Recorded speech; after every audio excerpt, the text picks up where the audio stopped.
राष्ट्रीय स्वयंसेवक संघ भटके विमुक्त विकास प्रतिष्ठानच्या धाराशिव जिल्ह्यातील यमगरवाडी सेवा प्रकल्पात काल ज्येष्ठ स्वयंसेवकांच्या कार्यकर्तृत्वाचा सन्मान करण्यात आला।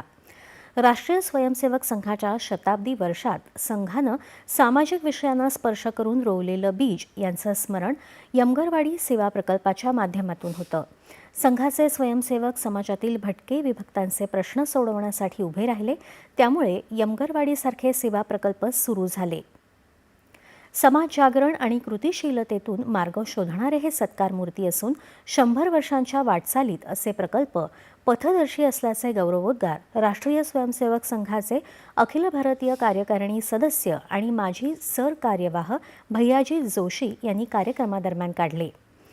भिकूजी तथा दादा इदाते, गिरीश प्रभुणे यांच्यासह यमगरवाडी सेवा प्रकल्पावर पूर्णवेळ सेवा देणाऱ्या ज्येष्ठ स्वयंसेवकांचा भैयाजी जोशी यांच्या हस्ते यावेळी सत्कार करण्यात आला। पुणे शहरातील कोंढवा भागात पोलिसांनी